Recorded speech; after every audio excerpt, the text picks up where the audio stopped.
से डर लगता है, कैलकुलेशन वीक है, नंबर देख करके दिमाग ब्लैंक हो जाता है? अगर हाँ तो अब सही वक्त है कुछ अलग ट्राई करना। तो मिलवाते हैं आपको एक इंडियन एंशिएंट से जिनका नाम है वैदिक मैथ।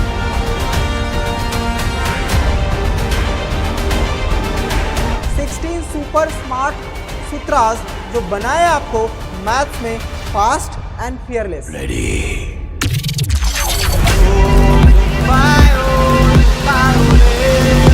ये है मैथ्स का शॉर्टकट वर्ड जहां एडिशन हो या हो अलजेब्रा, 3 स्टेप का काम एक ही स्टेप में किया जाएगा। यहाँ हर क्लास के लिए हर लेवल का टॉपिक होगा, तो सीखो सब कुछ with fun, easy and fast तरीके से। एग्जाम में एज चाहिए, कॉम्पिटिटिव प्रिपरेशन स्ट्रॉन्ग करनी है, तो ये बनेगा आपका सबसे सीक्रेट वेपन, क्योंकि अब मैथ्स बोरिंग नहीं माइंड ब्लोइंग बनेगा। ज्वाइन करिए वैदिक मैथ सीरीज को रोज शाम एक नए कॉन्सेप्ट और एक नई ट्रिक्स के साथ। फास्टर सोचो, स्मार्टर बनो, क्योंकि वैदिक मैथ्स बनेगा अब हर एक बच्चे का मैथ बड़ी।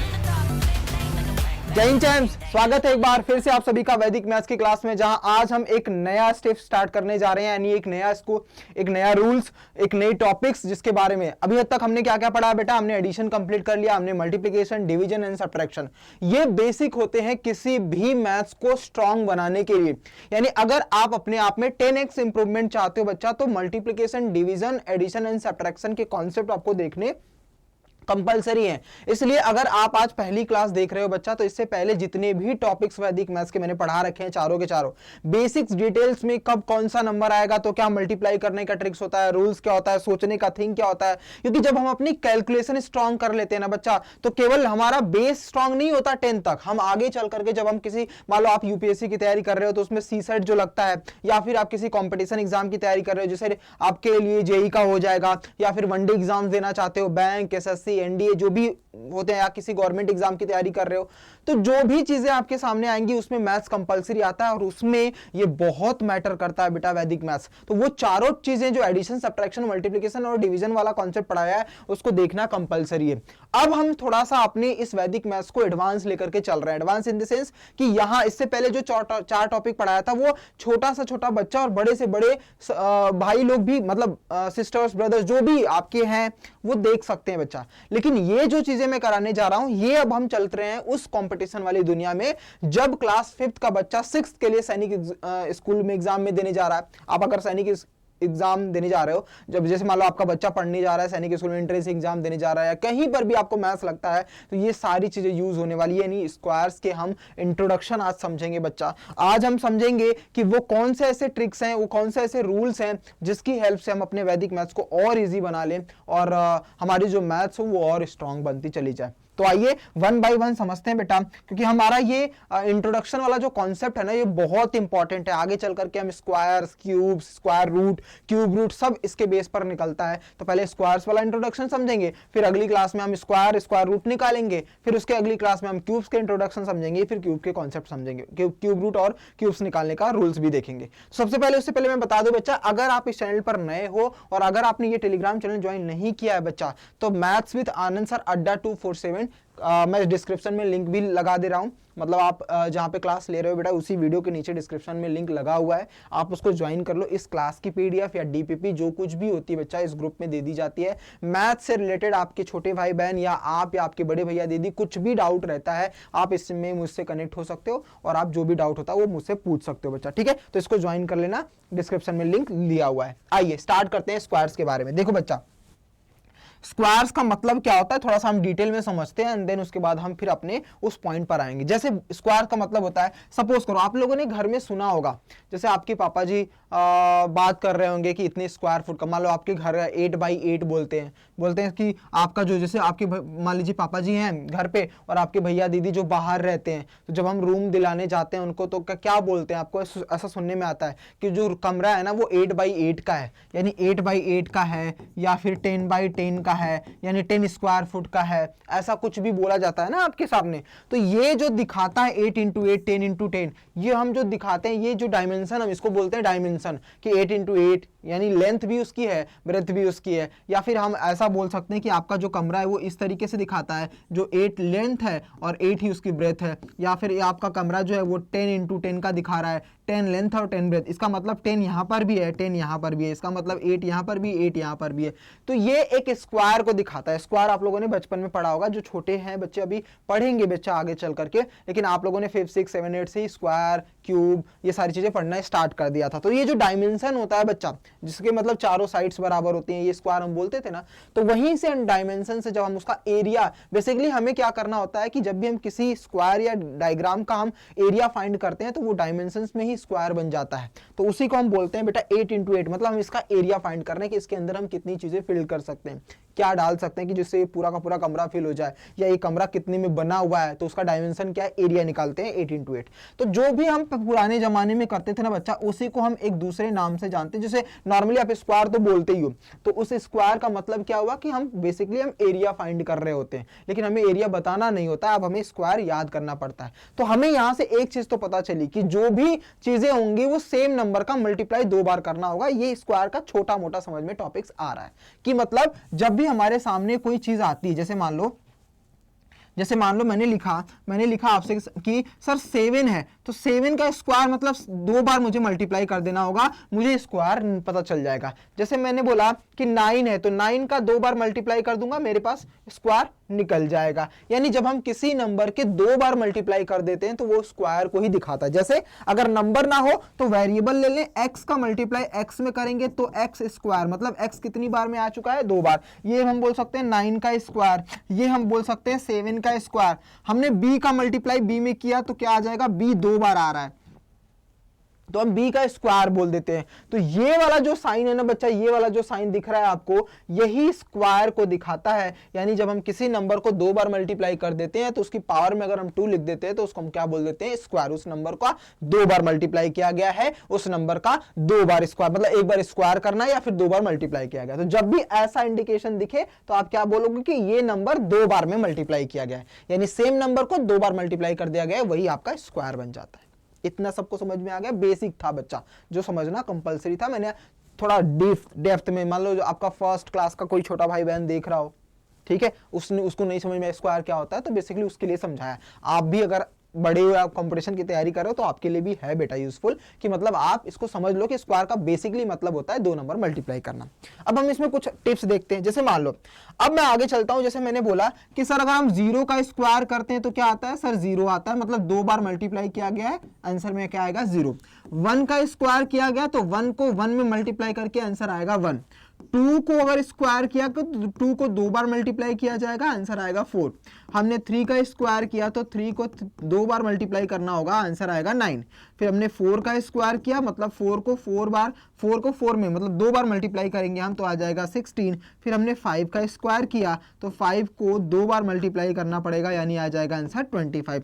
6 का स्क्वायर किया बच्चा तो 6 को 6 मतलब 2 बार मल्टीप्लाई करेंगे तो आ जाएगा 36। सेम ऐसे ही 7 का स्क्वायर किया तो 7 को 2 बार मल्टीप्लाई करके आंसर आ जाएगा 49। वैसे ही अगर हम चेक करें 8 स्क्वायर का बच्चा, तो 8 × 8 2 बार मल्टीप्लाई करके हमारे पास 64 आ गया है। 9 का स्क्वायर बराबर 9 × 9 2 बार मल्टीप्लाई करके हमारे पास आंसर 81 आ गया है। बस हमें यहीं तक फॉलो करना है मेरे रॉकस्टार। एक 0 से 9 मतलब स्क्वायर, अगर हमें 0 to 9 के बारे में पता है तो दुनिया का कोई भी नंबर आपके सामने आ जाएगा, उसका स्क्वायर आप निकाल सकते हो, यानी उस नंबर को उसी में मल्टीप्लाई करके आपको आंसर मिल सकता है। लेकिन जैसे मान लो बड़े बड़े नंबर आते हैं, 1001 का स्क्वायर कितना होगा, तब उस समय हमें प्रॉब्लम्स आती हैं कि हम भाई 1001 का 1001 में मल्टीप्लाई करेंगे 2 बार तो आंसर कितना आएगा, मतलब हमें बेसिकली मल्टीप्लाई करना होता है। तो उन्हीं चीजों को, मतलब बड़े बड़े नंबरों को कैलकुलेट करने के लिए छोटे छोटे टर्म्स, यानी आपको 0 से लेकर के 9 तक के जो कॉन्सेप्ट हैं स्क्वायर वाले, वो याद होने चाहिए कि 1 का स्क्वायर कितना होता है, 2 का स्क्वायर कितना होता है, 4 का स्क्वायर कितना होता है, 5 का स्क्वायर, 8 का स्क्वायर, 9 का स्क्वायर, 7 का स्क्वायर, ये कितना होता है। ये अगर आपको पता है तो बड़े से बड़े नंबरों का स्क्वायर भी ढूंढना या उन बड़े से बड़े नंबरों का स्क्वायर रूट ढूंढना सेकंडों में निकाल सकते हो। तो आपको बेसिकली इतना समझना है बच्चा, ये आपकी हेल्प बहुत करने वाला है। तो जब मैं यही स्क्वायर रूट पढ़ाऊंगा ना तो यही बहुत हेल्प करेगा कि क्या मेजॉरिटी होती है। आइए इसमें कुछ यूनिकनेस देखते हैं बच्चा, कुछ डिफरेंस देखते हैं और कुछ पैटर्न निकालने का ट्राई करते हैं। जैसे मैंने बोला 0 का स्क्वायर अगर किया जा रहा है तो आंसर 0 आ रहा है, 1 का किया जा रहा है तो 1 आ रहा है, लेकिन 2 का कर रहे हैं तो 2 में नहीं आ रहा है, 4 में आ रहा है। देखो ध्यान से देखते चलना बच्चा। तो अभी मेरे पास दो चीजें कॉमन हुई, 0 का स्क्वायर किया तो 0 में, 1 का किया तो 1 में। कहीं और ऐसा नंबर आ रहा है? जी सर, 5 का स्क्वायर करेंगे तो यूनिट डिजिट पर 5 आ रहा है। ये बहुत इंपॉर्टेंट कॉन्सेप्ट है, इसलिए ध्यान से सुनना बच्चा कि ऐसा कौन सा नंबर है जिसके अगर हम स्क्वायर करें तो वो सेम यूनिट डिजिट पर एंड होगा। जैसे 0 0 पर हो रहा है, 1 1 पर हो रहा है, 5 5 पर हो रहा है, 6 भी 6 पर एंड हो रहा है, 7 नहीं हो रहा है, 8 नहीं हो रहा है, 9 नहीं हो रहा है। दैट मीन्स हमारे पास वो सेम नंबर वाले, यानी same number and in same unit digit. अगर हम देखें सेम नंबर जो है वो एंड होता है इन सेम यूनिट डिजिट पर, अगर हम स्क्वायर निकाल रहे हों तो वो क्या कैटेगरी होती है बच्चा? वो कैटेगरी होती है 0 की, 1 की, 5 की और 6 की। यानी ये 4 ऐसे नंबर हैं। अब इसका ये बहुत इंपॉर्टेंट कॉन्सेप्ट समझा रहा हूं, इसका इंपॉर्टेंट कॉन्सेप्ट आपको आगे चल करके पता चलेगा बच्चे, जब हम स्क्वायर और स्क्वायर रूट निकालेंगे। अभी फिलहाल मैं इंट्रोडक्शन कर रहा हूं तो इसलिए इंट्रोडक्शन में समझ लो कि जब हम 0 का स्क्वायर करेंगे, 1 का स्क्वायर करेंगे, 5 का स्क्वायर करेंगे, 6 का स्क्वायर करेंगे, तो सेम नंबर से अगर हम स्क्वायर कर रहे हैं सेम नंबर का, तो वो सेम डिजिट यूनिट डिजिट पर एंड होगा। That means fixed. ये तो रहा पहली पॉइंट। दूसरा पॉइंट क्या है बच्चा? अब ध्यान से देखो, जैसे हमने 1 का किया तो भी 1 में आ रहा है, 1 का किया तो भी 1 में आ रहा है, और 9 का किया तो भी 1 में आ रहा है। मतलब जब हम 1 का स्क्वायर करेंगे, ध्यान से सुनना, 1 का स्क्वायर करेंगे तो भी 1 में एंड हो रहा है, 9 का स्क्वायर कर रहे हैं तो भी 1 में एंड हो रहा है।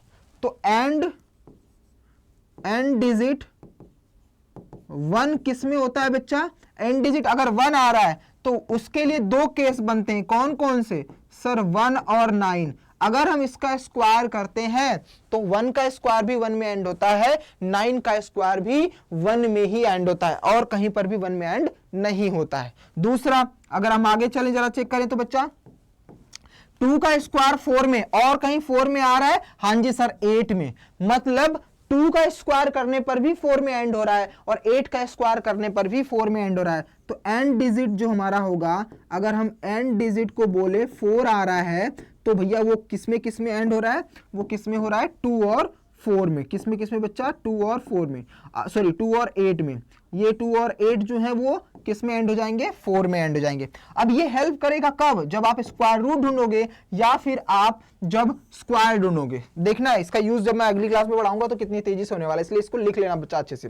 तो एंड डिजिट 1 हुआ तो 1 और 9 का, एंड डिजिट 4 हुआ तो 2 और 8 का। और कुछ दिख रहा है सर? 3 वाला कॉन्सेप्ट देखेंगे तो 3 9 में हो रहा है, और 9 कहीं पर? यस, 7 का। मतलब 3 का स्क्वायर भी 9 में एंड होता है, और 7 का भी एंड 9 में होता है। तो मैं यहां लिख सकता हूं एंड डिजिट जो है, एंड डिजिट अगर हमें 9 में एंड करना है, एंड डिजिट हमें 9 में एंड करना है, तो हमें 3 और 9 का स्क्वायर देखना पड़ेगा। एंड डिजिट जो होगा वो 9 में ही एंड होगा। बाकी सारी चीजें मैंने लिख दी है। तो मेरे हिसाब से बस 3 इंपॉर्टेंट है बच्चा, कि जब हमारे पास एंड डिजिट 1 देखना होगा तो 1 और 9 में होता है, एंड डिजिट अगर 4 देखना होगा तो 2 और 8 में होता है, और एंड डिजिट अगर 9 होगा तो 3 और 9 में होता है। तब यहां से एक कॉन्सेप्ट ये निकलता है बच्चा कि क्या हम 1 को सेम वाले में रखें या फिर 9 वाले में। तो आप हमेशा याद रखना 1 को 9 वाले में रख लो, 1 को ये वाला जो केस है। तो यहां से ना, यहां से इसको हटा दो, या फिर रख भी सकते हो कि दोनों में सेम नंबर जो होता है वो सेम डिजिट एंड होता है। वैसे बेसिकली जो है ना बच्चा, वैसे बेसिकली जो है वो मोस्ट इंपॉर्टेंट इन दोनों पर होता है कि 5 और 6 सेम नंबर पे एंड होते हैं। 5 5 पे ही एंड होता है, 6 जो है वो 6 पे ही एंड होता है। तो बेसिकली ये स्क्वायर का पूरा इंट्रोडक्शन है जो मैंने आपको समझा दिया है। इसको एक बार वापस से देख लेना कि जब भी हम स्क्वायर देखते हैं तो उसमें कुछ डिफरेंशिएट, कुछ ऐसे यूनिकनेस दिखाई देती है कि अगर उसके बारे में पता हो तो यही हेल्प करेगा आपको बड़े से बड़े नंबरों का स्क्वायर रूट ढूंढने में, और यही हेल्प करेगा आपको स्क्वायर 2 डिजिट का, 3 डिजिट का, 4 डिजिट का स्क्वायर भी करने में।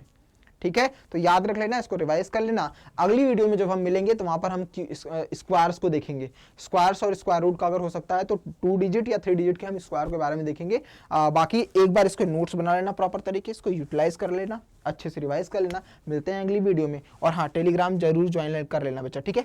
तो ये टेलीग्राम जो आपके सामने दिख रहा है, मैथ्स विद आनंद सर अड्डा 247, यहाँ पर क्लासेस की अपडेट या वैदिक मैथ्स की पीपीटी, डीपीपी या जो भी आपको चाहिए होगी वो मैं प्रोवाइड कर दूंगा। बाकी कुछ भी प्रॉब्लम्स रहती हैं तो आप मुझसे यहाँ पे कनेक्ट कर सकते हो, ठीक है। डन, मिलते हैं अगली क्लास में। तब तक के लिए ख्याल रखिए अपना, अपने पेरेंट्स का भी। जय हिंद मेरे रॉक स्टार। जाते जाते चैनल को जरूर सब्सक्राइब करते जाना। Thank you.